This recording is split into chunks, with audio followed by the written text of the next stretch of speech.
আল্লাহর নবী সাল্লাল্লাহু আলাইহি সাল্লাম যাকে ফজরের নামাজে দেখতেন না, তিনি বলতেন, স্পষ্ট হাদিসে আছে, ফজরের নামাজে যে মসজিদে যেত না নবীজির যুগে, নবীজি বলতেন নিশ্চয়ই মুনাফিকের জন্য এশা এবং ফজরের জামাতে পড়া কঠিন। এজন্য সমস্ত কিতাবে আছে কথা, ফজরের নামাজে প্রমাণ হয় কে মুমিন কে মুনাফিক, জুমার নামাজে না। কোনো হাদিসে কথা নাই যে জুমার নামাজের ফজিলত অনেক, অনেক নেকি, অনেক নেকি, অনেক নেকি, কিন্তু আপনি মুমিন না মুনাফিক এটা চিহ্নিত করার প্রমাণ ফজরের নামাজ। কোন নামাজ বলেন না, কোন নামাজ? বুখারীতে হাদিস আছে, নবীজি বলছে, আমার মন চায় ফজরের অনুপস্থিত মুসল্লিকে আমি নিজে আগুন নিয়ে গিয়া তার ঘর ওই নাফরমানকে সহ জ্বালায়া দিই। আল্লাহর কসম, এটা বুখারীর হাদিস, বুখারী শরীফের শ্রেষ্ঠ কিতাবের হাদিস। নবীজি বলছেন, আমার দিল চায় এই নাফরমানকে আমি ঘর সহ আগুনে জ্বালায় ফেলব।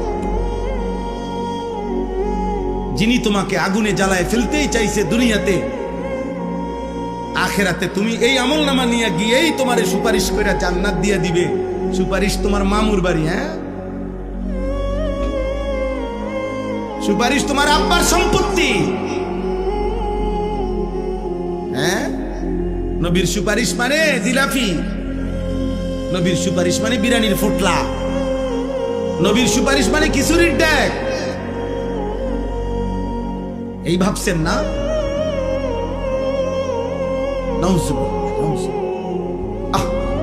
আফসোসের বিষয়, তোমরা ছেলেরা মাশাআল্লাহ এতগুলো ছেলে পড়ছো, বলো আব্বা তোমরা দাঁড়াও, আমরা তো ঘুরে গুনে গুনে দেখাই।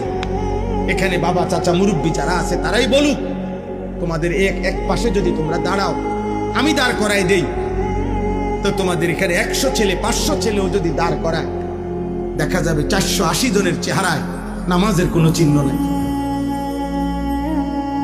হায় হায় নিকৃষ্ট নাফরমান, যে কপাল আল্লাহকে সেজদা দেয় না, খোদার কসম, ও তো মানুষ না,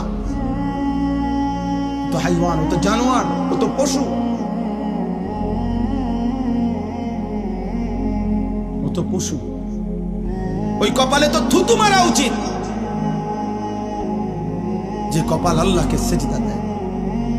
কিতাবের মধ্যে আছে, কপাল আল্লাহ তাআলা দুনিয়াবি কোনো উপার্জনের কাজে লাগায় না। মানুষ হাত দিয়া ধরে, পাও দিয়া যায়, বুদ্ধি দিয়া, দেমাগ দিয়া ভাবে, নাক দিয়া গন্ধ শোকে, মুখ দিয়া